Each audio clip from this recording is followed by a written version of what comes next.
अस्सलाम वालेकुम जी, मैं हूं ज़िशान और आप सभी का हमारे चैनल पे स्वागत है। वेलकम हो गया भाई साहब।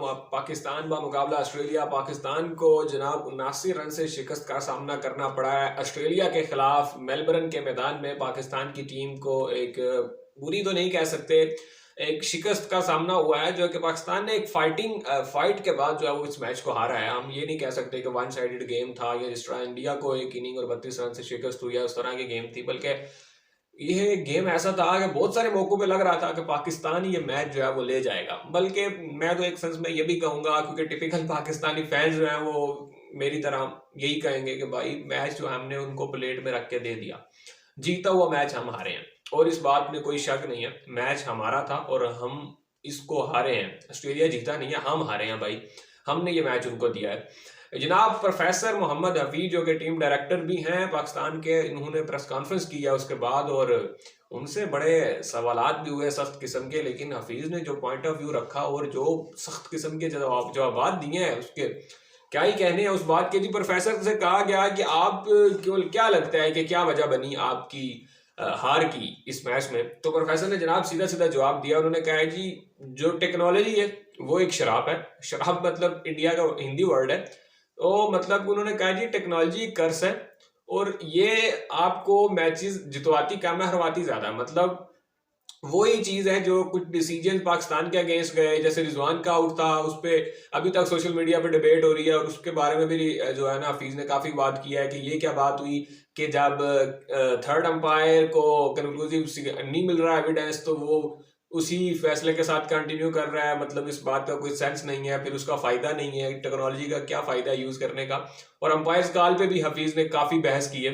इसके बाद उनसे कहा गया कि आप अपनी बॉलिंग और जो उनसे कितने मुतमिन है, तो उन्होंने कहा भाईजान मैं बिल्कुल मुतमिन हूँ, मेरे लड़कों ने मुकम्मल एफर्ट किया है और फैंस जो है वो गेम देखते हैं और उनको पता है कि जीत किसकी हुई है। उन्होंने कहा है कि जी ऑस्ट्रेलिया से बेटर हम हर शोबे में खेले हैं। ये हफीज का कहना है, ये मैं नहीं कह रहा। हफीज साहब कह रहे हैं कि हम ऑस्ट्रेलिया से बेटर खेले हैं हर शोबे में।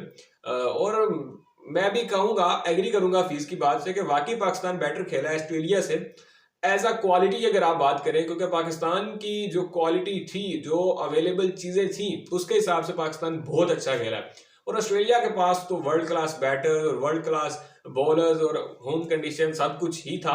तो ये मैच जिस तरह से वो जीते हैं वो तो बड़ा अच्छा था, लेकिन जो जिस तरह से मुश्किल में फंस चुकी थी ऑस्ट्रेलिया, वो बड़े अरसे बाद देखा है ऑस्ट्रेलिया की टीम को ऑस्ट्रेलिया में मुश्किल में पड़ते हुए।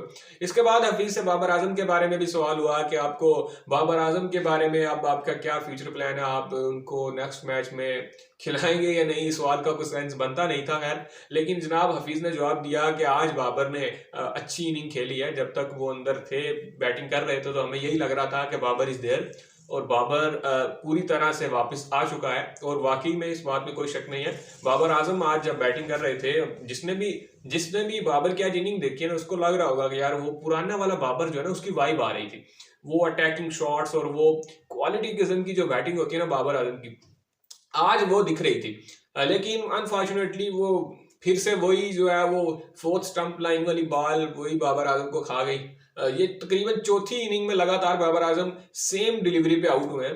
एक ही जगह पे बॉल, एक ही तरीके से आउट हुए हैं बाबर आजम। जिस तरह पहली इनिंग में हुए थे उसी तरह सेकंड इनिंग में भी हुए हैं। उसके बाद उनसे फिर से सवाल किया गया अब्दुल्ला शफीक के बारे में कि आपने स्लिप पे अब्दुल्ला को खड़ा किया या उसके बारे में क्या प्लानिंग। इस पर जी मोहम्मद हफीज ने जवाब दिया। उन्होंने कहा जी कि मुझे लगता है कि अब्दुल्ला भी एक बहुत अच्छा फील्डर है, लेकिन उसके बाद हमें पता जब चला कि अब्दुल्ला कंफर्टेबल फील नहीं कर रहे स्लिप पे खड़े होते हुए, तो हमने बाबर आजम को उनकी जगह बुला लिया और हमने कहा कि बाबर क्योंकि एक बेटर फील्डर है तो क्यों ना उनको खड़ा किया जाए स्लिप पे।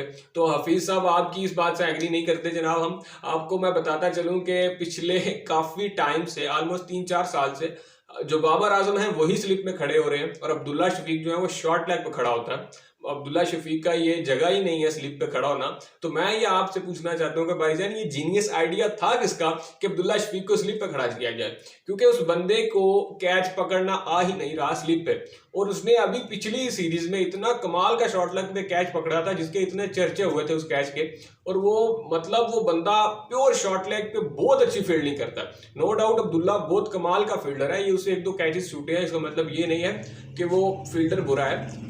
वो जगह उसकी नहीं थी जिस जगह पे उसको खड़ा किया गया था। अब मुझे नहीं पता ये फैसला शान मसूद का था जो कि कप्तान है, या टीम डायरेक्टर साहब का था। वैसे तो टीम डायरेक्टर का ही लगता है, क्योंकि जैसे हर जगह वो बड़े अब्बे बने हुए हैं, वो ये फैसला उन्हीं का हो सकता है। इसके बाद हफीज ने जो है वो काफ़ी तनकीद की है ऑस्ट्रेलियन टेक्नोलॉजी पे, या जिस तरह आप कह सकते हैं अंपायरिंग के स्टैंडर्ड्स पे।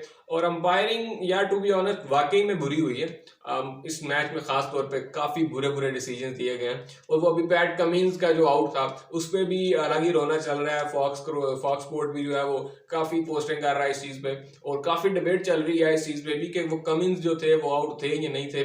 लेकिन खैर कमिंस तो फिर यार एक बॉलर है, उसका तो इतना फर्क नहीं पड़ रहा। लेकिन जो चीज मैच को अफेक्ट किया वो रिजवान की विकेट थी, और रिजवान भी वाकई नाखुश थे। रिजवान उस वक्त नाखुश गए हैं कि ये किस तरह से आउट दिया गया है मेरा।